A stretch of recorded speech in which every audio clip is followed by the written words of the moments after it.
Olá, a paz de nosso Senhor Jesus Cristo esteja com você e toda a sua família. Hoje vamos iniciar uma série de vídeos sobre a Sagrada Escritura. Veremos a diferença entre a Bíblia Católica e a Bíblia Protestante e o motivo de serem diferentes. Em um próximo vídeo, trataremos sobre a doutrina protestante do livre exame da Sagrada Escritura e a diferença em relação à doutrina católica. Em um terceiro vídeo, trataremos sobre a escolha de São Pedro como pastor universal do único rebanho de Cristo.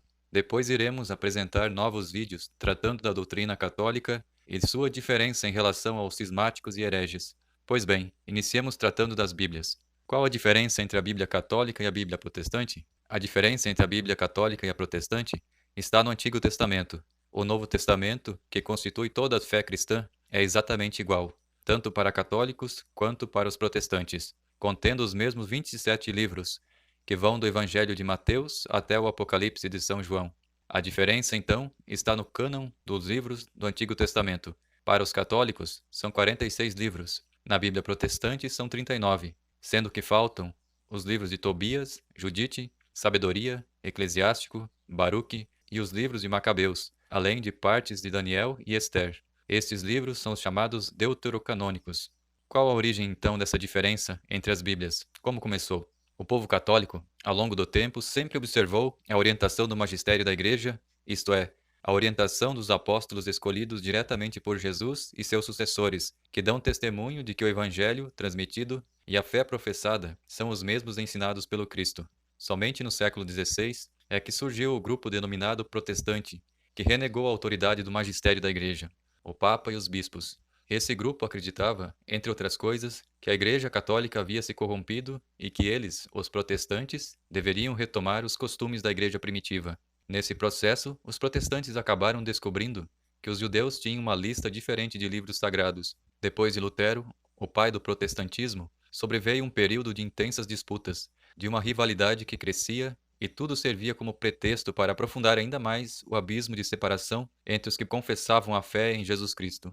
Era uma questão de tempo até que os protestantes deduzissem que a terrível Igreja Católica tinha acrescentado livros à Bíblia. Entretanto, não foi Lutero quem retirou os 7 livros da Bíblia cristã. Na realidade, a mudança foi um processo lento, e foi somente no século XIX que os protestantes decidiram abolir de vez os 7 livros chamados deuterocanônicos da sua lista.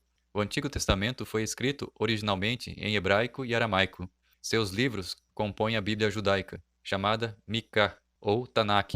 Esta é constituída dos livros da lei, a Torá ou Pentateuco, os livros dos profetas e os livros chamados escritos de sabedoria. Interessante notar que o processo de canonização desses livros pelos judeus também foi muito lento. Primeiro foram canonizados os livros da Torá, depois o dos profetas, e somente muito tempo depois o dos escritos. Na época de Jesus, o cânon da Bíblia judaica ainda não estava fechado. Os judeus contemporâneos de Jesus ainda debatiam sobre quais seriam os verdadeiros livros sagrados. Os saduceus só aceitavam os livros da Torá. Os fariseus, entretanto, aceitavam também os profetas e os escritos, mas não totalmente, entendendo que as inspirações dos escritos ainda não estava concluída. Nosso Senhor Jesus Cristo deu a ordem aos apóstolos de irem pelo mundo e evangelizar todos os povos. Ocorre que a língua mais falada do mundo naquela época era o grego. Logo, os apóstolos começaram a pregar o evangelho em grego e passaram a utilizar a tradução da escritura denominada Septuaginta, ou tradução dos 70, que havia sido elaborado em Alexandria no século III a.C. Em cerca de 300 ou 400 anos antes do nascimento de Jesus, muita gente imigrou da Palestina para o Egito. A primeira geração desses imigrantes falava o hebraico e o aramaico, que são línguas semelhantes. Seus filhos, porém, começaram a falar o idioma usado na terra em que viviam, e os seus netos já não entendiam mais a língua dos seus antepassados. Então sentiram a necessidade de uma tradução das Escrituras. Essa tradução foi feita aos poucos e foi muito demorada. Começou em torno do ano 250 a.C. e levou quase 100 anos até ficar pronta. Foi assim que se formaram duas versões da Bíblia, uma em língua hebraica para os judeus da Palestina e outra em língua grega para os judeus que viviam no Egito. Durante esse tempo, os judeus do Egito escreveram mais alguns livros em grego, e por isso a Bíblia deles ficou maior. Num certo momento, os judeus da Palestina confrontaram as duas Bíblias e fizeram uma lista dos livros que para eles eram sagrados. Deixaram fora da lista os livros que os judeus do Egito haviam escrito, em grego. Os do Egito souberam disso mas continuaram usando sua lista maior. Também os cristãos adotaram a Bíblia do Antigo Testamento, que segue a lista dos judeus do Egito, que se espalhou por todo o mundo desde aquele tempo, pois a língua mais falada era o grego. Por volta do ano 400 depois de Cristo, o Papa Damaso pediu a São Jerônimo que traduzisse a Bíblia para o latim, pois naquele tempo era a língua mais usada e era preciso uma nova tradução que todos pudessem entender. São Jerônimo concordou, mas não conhecia o hebraico. Procurou um velho rabino judeu de Belém para ter aulas, e os dois acabaram se tornando muito amigos. Trocaram ideias sobre a Bíblia, e Jerônimo parece ter sido influenciado pelo rabino quanto às ideias dos judeus ortodoxos. Jerônimo, então, denominou os 7 livros que não constavam na Bíblia hebraica como deuterocanônicos. Deutero significa segundo, cânon significa lista. Até hoje, a Igreja define com esse termo esses livros porque foram escritos numa segunda fase da história sagrada do Antigo Testamento. Durante o Concílio Ecumênico de Florença, no ano de 1439, os bispos se pronunciaram oficialmente e atestaram por documentos oficiais que a Igreja Católica reconhece como escritura sagrada todos os livros da lista usada pelos apóstolos e adotados pela Igreja primitiva. A versão completa que temos hoje são 46 livros no Antigo Testamento e 27 do Novo Testamento.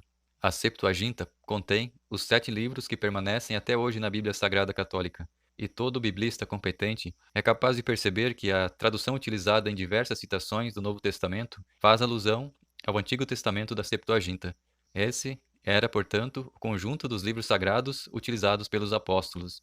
A Igreja Católica, como única igreja que procede diretamente de Jesus Cristo e dos apóstolos, adotou essa mesma versão da Bíblia, e não poderia ser diferente. Ocorre que no primeiro tempo da igreja, quando os judeus perceberam que os apóstolos pregavam o evangelho, expulsaram-nos das sinagogas. Esse fato contribuiu para que os judeus fechassem de uma vez o cânon dos seus livros sagrados, rejeitando tudo o que era cristão. Assim, no final do século I, decidiram por exclusão definitiva dos 7 livros que constavam da Septuaginta escrita em grego. Portanto, vemos que o Antigo Testamento da Bíblia Católica, com a lista completa da Septuaginta, foi adotada e canonizada pelos apóstolos de Cristo e seus sucessores desde o início da Igreja. O Antigo Testamento da Bíblia Protestante foi canonizado pelos rabinos judeus, cerca de um século depois de Cristo. Os protestantes, ao aceitarem o cânon da Bíblia judaica, estão aceitando a autoridade dos rabinos judeus depois de Cristo e negando a autoridade dos apóstolos, a quem o próprio Cristo deu autoridade sobre a Igreja. O interessante é que os 27 livros do Novo Testamento, que os protestantes aceitam e adotam normalmente, foram definidos e canonizados pela mesma Igreja Católica, que definiu e canonizou os livros do Antigo Testamento. Aceitam, portanto, a autoridade da Igreja para definir os livros do Novo Testamento, mas não aceitam quanto à definição dos 46 livros do Antigo Testamento. Até agora vimos os livros do Antigo Testamento, mas e quando surgiram os livros do Novo Testamento? Sabemos que Jesus foi crucificado no ano 33. Entretanto, os primeiros textos dos 27 que compõem o Novo Testamento, que foi a carta de São Paulo aos Tessalonicenses, foi escrita somente no ano 50. Ou seja, entre a morte de Jesus e a primeira carta, são 17 anos. Perceba que a igreja recebeu de Jesus a missão de ir pelo mundo inteiro, ensinando tudo o que aprenderam de Jesus, tinham a missão de testemunhar o que viram e ouviram do próprio Verbo encarnado. O testemunho era oral, os apóstolos pregavam, formavam comunidades de convertidos, os apóstolos agiam em nome de Cristo, e as pessoas passavam a conhecer Jesus pelas palavras e pelo testemunho dos que conviveram com Jesus, e assim aconteceu. Esse testemunho foi dos apóstolos para seus discípulos e sucessores, que também passaram a seus sucessores. Diante disso, eu te pergunto, o que faria um protestante defensor da sola Escritura naqueles tempos que nem sequer havia evangelhos e cartas escritas? Não iam ter a Bíblia para pôr debaixo do braço? Será que iriam recusar o testemunho vivo dos apóstolos e dos seus discípulos por não se basear na Escritura? A única Escritura que os apóstolos citaram refere-se aos textos do Antigo Testamento. Para você ter uma ideia, dos 27 livros canônicos do Novo Testamento, foram todos escritos entre o ano 50 e o ano 100 depois de Cristo. Mesmo depois do ano 100, as comunidades não tinham todos os livros. Eram alguns textos avulsos, cartas ou evangelhos. Além disso, os livros não eram como os de hoje, impressos, encadernados, com zíper que o fiel põe debaixo do braço. Não. Os livros eram escritos e copiados à mão, em rolos de pergaminhos. Além disso, até o 3º século de nossa era, o cânon do Novo Testamento não estava definido. Havia muitas listas de livros, entre canônicos e os chamados apócrifos, que são considerados não autênticos, não inspirados, portanto, não palavra de Deus. Há pelo menos 24 livros apócrifos do Antigo Testamento e que não entraram na Bíblia. Há pelo menos 125 livros apócrifos que não estão no Novo Testamento. E havia muita discussão sobre quais livros deveriam integrar as Sagradas Escrituras. Imagine você que, além de 73 livros inspirados, considerados palavra de Deus, havia uns outros 150 textos apócrifos. São quase 225 textos circulando entre as comunidades cristãs. Portanto, foram os bispos unidos ao bispo de Roma, o Papa, que, sendo sucessores legítimos dos apóstolos e que guardaram tudo o que os apóstolos receberam do próprio Deus na pessoa de Jesus Cristo, que, assistida pelo Espírito Santo, definiu quais eram os livros inspirados por Deus, e por isso mesmo a palavra de Deus. Assim, vemos facilmente que não há fundamento algum para a sola Escritura, doutrina protestante que afirma que a Bíblia é a única regra de fé e prática do cristão. Simplesmente porque a Igreja, nos seus primeiros 400 anos, simplesmente não tinha a Bíblia que nós temos hoje para observar, mas apenas evangelhos e cartas dispersas, misturadas com textos apócrifos, sendo que as comunidades não possuíam todos os 27 livros, mas uns ou outros, sendo sua principal regra de fé e prática a condução do magistério da Igreja, ou seja, do Papa e dos bispos, e a observância da tradição dos apóstolos. Na Bíblia, o Novo Testamento é a tradição dos apóstolos, colocada por escrito, e é nesse sentido que se constitui num dos fundamentos da fé cristã, ao mesmo tempo em que depende da Igreja Católica para ser corretamente compreendida. É necessário ler as Escrituras em sintonia com o pensamento da Igreja Católica que a escreveu, inspirada pelo Espírito Santo. O apóstolo Paulo afirma que há uma só fé, ou seja, uma só verdade, uma só doutrina, e isso vemos na Igreja Católica, pois mantém estável a mesma doutrina há 2000 anos. Leia os livros dos primeiros cristãos que sucederam os apóstolos e ali encontrará a fé católica de hoje. Há disponível na internet a coleção chamada Patrística. Leia com honestidade e verá a Igreja Católica. O primeiro documento da Igreja que fez referência ao cânon da Bíblia Católica foi o Decretum Damasi, publicado no ano 382 no Concílio de Hipona, na época de Santo Agostinho. O decreto diz: agora tratemos das Escrituras divinas, do que a Igreja Católica Universal deve acolher e o que deve evitar. E também o Catecismo da Igreja Católica diz: foi a tradição apostólica que fez a Igreja discernir quais escritos deveriam ser enumerados na lista dos livros sagrados. Essa lista completa é denominada Cânon das Escrituras. Como disse Santo Agostinho, eu não creria no Evangelho se a isto não me levasse a autoridade da Igreja Católica. Lembramos aos nossos adversários que o cristianismo nunca, jamais se fundamentou exclusivamente na Bíblia, e para confirmá-lo basta lembrar que nos primeiros séculos do cristianismo, a Bíblia cristã simplesmente não existia. Todas as vezes que a Bíblia menciona Escrituras, está falando dos textos sagrados do Antigo Testamento, a chamada Bíblia hebraica, que é formada por livros do Antigo Testamento, divididos entre a lei, a Torá, os profetas e os escritos. Também Santo Irineu de Lyon, que nasceu no ano 130 e morreu no ano 202 d.C., na sua obra Contra as Heresias, que foi escrita por volta do ano 180, confirma a Igreja Católica. Ouça o que ele diz: portanto, a tradição dos apóstolos que foi manifestada no mundo inteiro pode ser descoberta em toda a Igreja por todos os que queiram ver a verdade. Poderíamos enumerar aqui os bispos que foram estabelecidos nas igrejas pelos apóstolos e os seus sucessores até nós.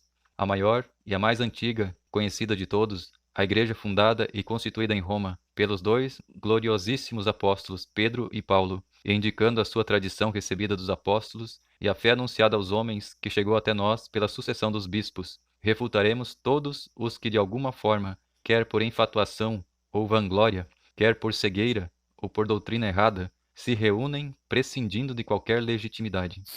Portanto, a igreja primitiva não se orientava exclusivamente pela leitura da Bíblia, de modo algum, até porque haviam muitos livros circulando entre as primeiras comunidades cristãs que se acreditavam de autoria dos apóstolos, que só foram considerados apócrifos, não autênticos e inadequados para a instrução dos cristãos a partir do século IV, quando a Bíblia cristã foi definitivamente canonizada pela Igreja Católica. E mesmo depois da canonização, os cristãos não tinham acesso à Bíblia, como temos hoje, por várias razões. Primeiro, antes da invenção da imprensa, a Bíblia era copiada à mão, e o custo dos materiais, do serviço e da mão de obra dos copistas era caríssimo.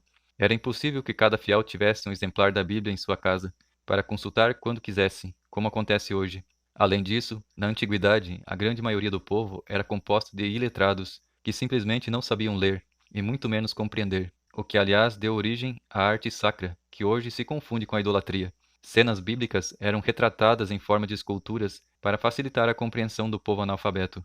Essa situação só começou a mudar efetivamente a partir do século XVI, após a invenção da imprensa, que possibilitou que a Bíblia fosse reproduzida e aos poucos se tornando acessível a toda a população.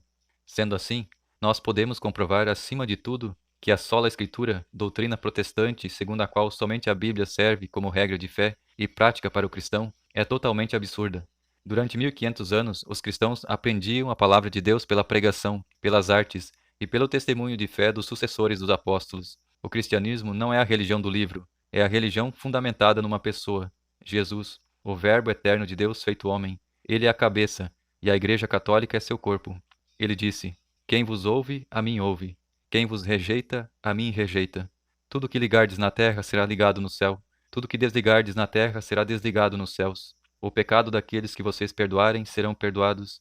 Aqueles que vocês não perdoarem serão retidos. Mais ainda do que tudo isso, em sua primeira epístola a Timóteo, o apóstolo Paulo é explícito: Escrevo para que saibas como comportar-te na igreja, que é a casa de Deus vivo, a coluna e sustentáculo da verdade. Primeira carta a Timóteo, capítulo 3, versículo 15. Os verdadeiros cristãos, desde o início, sempre se conduziram no seguimento do caminho, que é Cristo, observando a condução do magistério da igreja e da tradição dos apóstolos, mais do que pela leitura das Escrituras, pois estas precisavam ser interpretadas e esclarecidas pelo magistério apostólico católico. Este é um fato histórico incontestável, atestado em todos os documentos e registros de que dispomos. Salve Cristo Rei, viva Rainha Imaculada!